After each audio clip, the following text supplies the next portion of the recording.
I'm Sharon, an architect by trade, but today I'm stepping into the role of a bride, brimming with excitement as I walk down the aisle. Every detail of our wedding, from the flowers to the playlist, bears the mark of my meticulous planning. I've imagined this day as a scene plucked from a romance novel, a celebration of our love. At the altar stands Peter, my soon-to-be husband, an engineer with a practical, no-nonsense approach to life that complements my creative flair. Together, we've always felt like a perfect match, each enhancing the other's strengths. As I approach, I catch a glimpse of something troubled in his eyes, but I chalk it up to pre-wedding nerves. I overgear Peter's mother, Julie, whispering nearby, her gaze intense and unsettling. Despite her strained smile and compliments, her eyes betray a different sentiment. The ceremony continues, but Peter's vows lack the usual warmth, and there's a tense pause before he finally says, "I do." During the ring exchange, Julie insists on capturing the moment with a photo, her words tinged with an air of caution rather than celebration. At the reception, she offers backhanded compliments on my dress, highlighting its beauty while subtly critiquing its non-traditional style. With a light-hearted remark about celebrating love in our own unique way, I deflected Julie's subtle criticisms about our wedding choices. But before the conversation could escalate, Peter intervened, politely asking his mother for a moment alone with me. His interruption seemed like a defense of our decisions, yet his tone hinted at a resignation rather than genuine support. It felt oddly out of place on what should have been a day of pure joy. Scanning the crowd for reassurance, I hoped to find solace in the chaos of the wedding festivities. Yet, deep down, I sensed that something fundamental was wrong. The tension in the air was undeniable, and the red flags waved too boldly to ignore any longer. As Peter and I glided onto the dance floor for our first dance, the distance between us felt more than physical. Though our movements were synchronized, emotionally, we were worlds apart. The song, meant to celebrate our unity, now felt like a cruel irony. When the music faded, Peter's attempt at reassurance only served to emphasize the growing chasm between us. "So, Mrs. Sharon, ready for forever?" he asked, the irony of his question hanging heavy in the air. I wanted to voice my doubts, to question whether our tomorrows would be overshadowed by the unease of today. But instead, I masked my concerns with a hesitant affirmation, clinging to the hope that the darkness looming over us would eventually dissipate, and that our rocky start was not indicative of what lay ahead. Unbeknownst to me, this day would merely serve as the overture to a challenging period that would test not only the resilience of our marriage but the very core of my identity. As we toasted to our union, the celebratory words felt hollow, overshadowed by an unsettling sense of loss. The journey back to my home, a charming 3-bedroom house that stood as a symbol of my hard-earned independence, marked the beginning of our shared life. This space was meant to be our sanctuary, the solid ground upon which we would build our future together. However, it quickly became the stage for a series of conflicts that felt more like invasions than the start of marital bliss.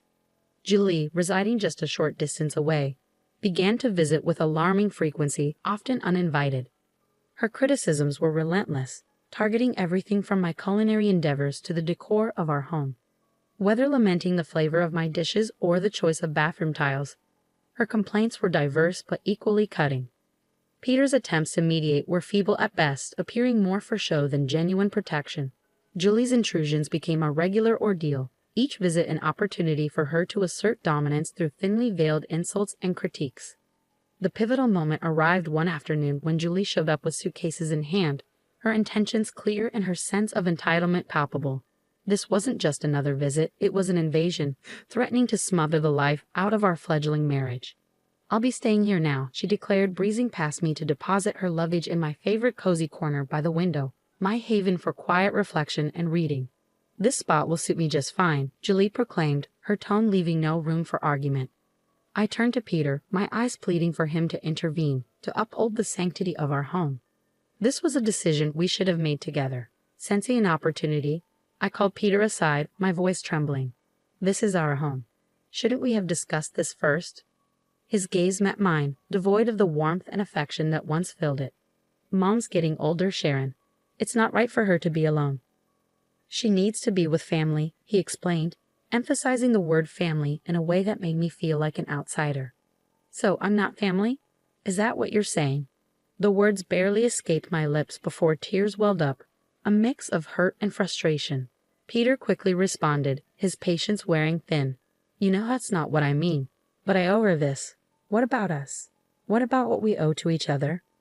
We're supposed to be building our life together, not living with your mom, I argued. But it was as if I were speaking to a brick wall. My concerns, my feelings seemed insignificant, and just like that, Julie's move into our home was decided, overriding my wishes. With Julie's arrival, the atmosphere in our home shifted dramatically. Every corner, once filled with our shared dreams, now bore the weight of tension and conflict. My tranquil reading nook was swallowed by her belongings. The kitchen became a battleground for her criticisms, and Peter, the man I married, seemed more aligned with Julie than with me. It hit me that I wasn't just fighting for my marriage or my space anymore. I was fighting for my sense of self, my dignity, and my peace. A nagging thought lingered. How had it come to this? How had my desires, my space, and my voice become secondary to Julie's preferences? The change was stark. My cherished nook became a symbol of Julie's intrusion. The kitchen, a sight for her relentless scrutiny, and my husband had transformed into a stranger, siding with what felt like the opposing team. And this was only the beginning. Life, already challenging, spiraled into an unbearable nightmare as the oppressive atmosphere in our home mirrored the shrinking of my own space and voice. Adding to the mounting pressure, a discovery brought everything into sharp focus, the unmistakable presence of 2 blue lines on a pregnancy test, signaling a new life amidst the turmoil. This revelation intensified the situation, rendering the already dense atmosphere almost suffocating. Clutching the pregnancy test, my hands shook with a mix of anticipation and dread as I grappled with the realization that the stakes were now even higher. I had always imagined that discovering I was pregnant would be among the happiest moments of my life, filled with excitement and celebration. Yet, standing alone in the bathroom, tears welling in my eyes as I faced my reflection, I found this milestone felt more like a weighty burden. When I shared the news with Peter, his reaction fell disappointingly flat. Well, that's something, he muttered, swiftly steering the conversation toward a renovation idea his mother had proposed. It became evident that Julie saw my pregnancy not merely as news, but as her new project. She took it upon herself to oversee every aspect, from my diet to the birthing plan, all under the guise of being helpful. Julie's interference quickly morphed into a form of control. She scrutinized every morsel I ate, casting judgmental glances at even the simplest meals and questioning my weight management, despite my assurances that my diet was doctor-approved. Doctors these days have no clue, she'd scoffed dismissively, convinced that her outdated wisdom trumped modern medical advice. As the pregnancy progressed, Julie's demands became increasingly outrageous. She asserted control over my home, expecting me to maintain it to her exacting standards, regardless of my condition. Sharon, why isn't the living room clean yet?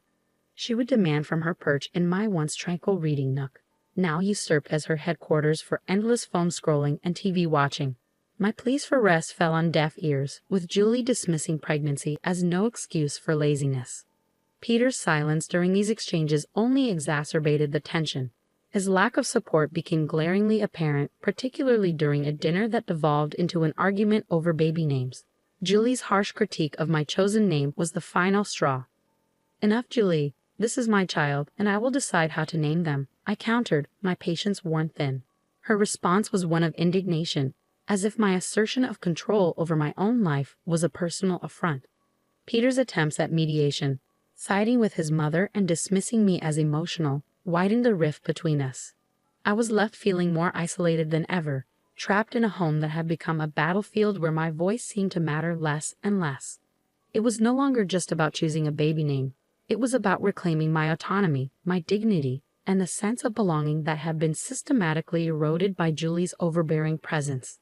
Staring at the reflection of my once gleaming wedding ring, I scarcely recognized the woman gazing back at me, a woman who was slowly losing everything she cherished, her sanctuary, her self-respect, and most agonizingly, her resolve to stand up for herself. In the midst of one of our tense confrontations, Julie, brimming with a vindictive sense of triumph, delivered a crushing blow that changed everything.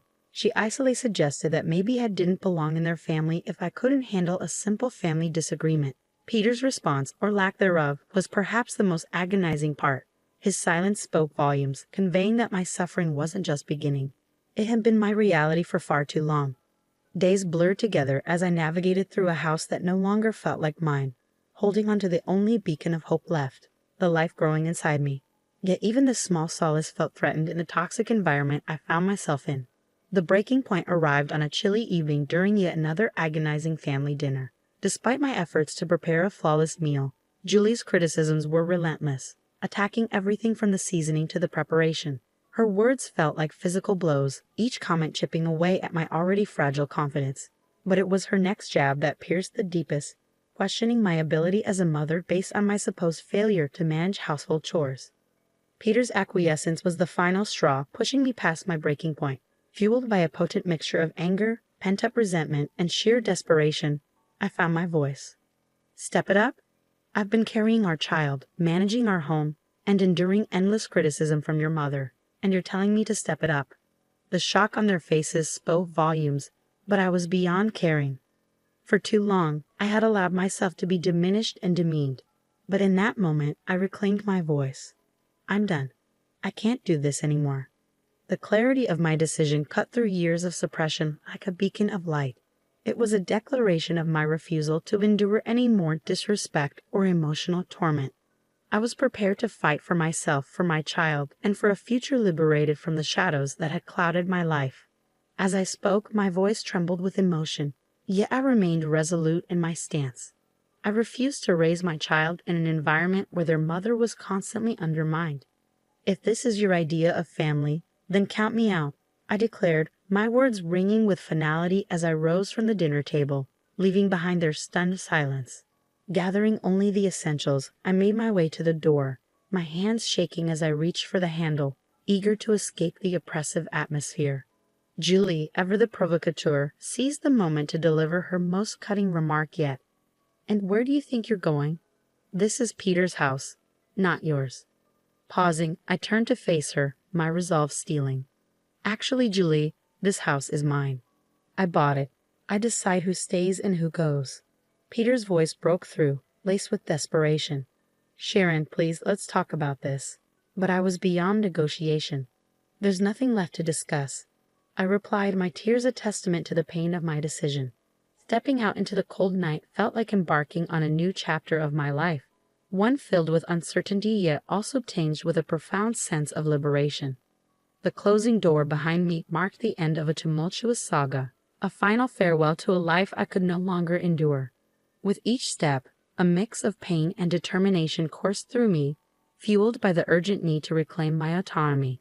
The journey to my parents' home blurred with cold, exhaustion, and heartache. Just moments from the sanctuary of my childhood haven, a stumble sent me crashing to the ground, the physical pain a mere echo of my inner turmoil. Yet, far from deterring me, this fall only strengthened my resolve. Arriving at my parents' doorstep, the concern etched on their faces mirrored the gravity of my situation. As they rushed me to the hospital, I realized this moment of vulnerability marked not just an end, but a beginning. Lying in the hospital bed, the reality of my circumstances sinking in, I knew returning to my former life was not an option. This breaking point was a vital step towards reclaiming the life and dignity that had been stripped away, a painful yet necessary transition towards healing and independence. The clarity that accompanies such moments is profound, illuminating the path forward from the shadows of the past towards a future of my own creation. Amidst a whirlwind of emotions, I stood surrounded by the comforting yet anxious presence of my parents. Their unspoken concern spoke volumes about their fears regarding the true state of my marriage, now starkly unveiled in its troubled depths. Breaking the heavy silence, my mother voiced her concern, her words laden with the weight of the unfolding reality. Sharon, dear, what's your plan now? Uncertain yet determined. I'm not sure, Mom, but one thing's certain. I can't go back to that life. Not now, not ever. My declaration, more assured than I expected, resonated with newfound determination. My father, who had been pacing anxiously, paused to offer reassurance, emphasizing their unwavering support regardless of my decision. He urged me to consider not just my own future, but also the future of the life growing inside me. His words prompted a silent acknowledgement from me. My mind had been a battleground of uncertain scenarios, each fraught with the possibility of a fresh start. The unexpected buzz of my phone shattered my reverie. A message from Peter, a plea for communication. Yet to me, his timing felt like a door long closed. His words, unseen, were left hanging in the void as I powered off my phone, a symbolic end to our dialogue. My next steps became clear, marked by action rather than words. Consulting a family lawyer became my first decisive act towards untangling the turmoil of my marriage. With the unwavering support of my parents, we navigated the cold legal breakdown of our union, discussing divorce, custody arrangements, and financial support. Despite the sterile nature of these discussions, they empowered me, marking the initial steps towards seizing control of my destiny and securing the well-being of my unborn child. Within a week, Peter and Julie received the formal notices, divorce papers for Peter and an eviction notice for Julie from the home that was legally mine. Alongside these were demands for substantial child support and compensation for the emotional turmoil I had endured. Though drastic, these actions were imperative, severing the ties that had long bound me to a life of despair. When I eventually re-engaged with my phone, it was inundated with Peter's attempts to reconnect. His messages carried a blend of regret and a plea for reconciliation. Yet the wounds inflicted by nights of humiliation, years of neglect, and Julie's calculated malice, all silently condoned by Peter, ran too deep. The fleeting temptation to entertain his overtures was swiftly overshadowed by the memory of enduring pain. This moment wasn't merely about closing a chapter, it was about reclaiming my narrative, where the shadows of the past no longer dictated the brightness of my future. The love I once harbored for him had been utterly eclipsed by the sorrow of our shattered marriage. Taking decisive action, I purged his messages, erased his contact details, and blocked him across all social platforms. To me, Peter had become a relic of my history, a distressing chapter I was more than ready to close. Despite the knowledge that the road ahead would be rife with challenges, divorce, especially with a child on the way, is a complex journey. I was finally charting my own course, stepping out from the suffocating shadow that had enveloped me toward a future brimming with hope. On the day of the court proceedings, the atmosphere in the room bore the distinct sterile chill characteristic of spaces where destinies are determined. Seated beside me, my lawyer exuded confidence, while my parents offered silent yet unwavering support from behind. Across the aisle, Peter seemed adrift, the reality of the situation dawning upon him, while Julie's countenance oscillated between shock and defiance. As the session commenced, the judge entered, prompting everyone to rise. What followed was a whirlwind of legal proceedings, with accusations and evidence laid bare. It seemed as though Julie and Peter were seeing their actions for the first time, not just through the lens of the law, but through my perspective as well. When Julie was called to speak, her usual confidence waned. She attempted to justify her actions as concern for her son's well-being, but her explanation fell flat, especially under the judge's skeptical gaze. Judge Nina R. Morrison's verdict was unequivocal and resolute. I was granted a full divorce and sole custody of our unborn child. Peter was ordered to provide child support, while Julie, faced with a substantial fine for emotional abuse and harassment, appeared visibly shaken. As the judge's gavel fell, a wave of liberation washed over me, tinged with a hint of melancholy. My marriage hadn't concluded with dramatic confrontations, but rather with the quiet shuffling of papers and the unwavering voice of justice. This chapter of my life was sealed shut, paving the way for a fresh start unburdened by the chains of the past. The price of my newfound freedom was one I never could have foreseen on the day I exchanged vows. Exiting the courtroom, Peter approached with a bewildered expression, expressing his remorse and disbelief at the unraveling of our lives. Yet, as I looked into his eyes, I no longer saw my future, but rather a profound void where love once dwelled. I never envisioned this as our ending, Peter, but apologies can't undo what's been done, I asserted firmly, turning away to bid farewell to the past. Julie sought my gaze, perhaps in search of forgiveness or acknowledgement, yet I couldn't afford her that closure. She had taken too much from me, and I refused to grant her the satisfaction of witnessing the depth of her impact on my spirit. Stepping into the embrace of the outside world, it felt as though life welcomed me with open arms, the sun shining brighter and colors more vibrant. It was as if I viewed the world through a new lens, unclouded by the shadows of turmoil. My mother's embrace and words of pride brought tears to my eyes. "You're truly free now, Sharon," she said, her emotion palpable. I couldn't have faced this without you and Dad, I responded, feeling an overwhelming gratitude for their unwavering support. That evening, in the tranquility of my home, now solely mine, I discovered a profound peace, alone yet far from lonely. For the first time in what felt like an eternity, I was free to live by my own standards. The road ahead as a single mother appeared daunting. Yet as I sensed my unborn child's gentle movements, a wave of confidence enveloped me. We would navigate this journey together, I was certain of it. The trials I had weathered brought me to this juncture of self-discovery. Though they left scars, they told a story of resilience, not surrender. Gazing toward the horizon, I was not merely propelled by circumstance, but propelled by choice. This realization filled me with a profound sense of empowerment, poised to embrace what lay ahead, not out of obligation, but from a place of deliberate determination. I recognized that this was the dawn of a significant new chapter.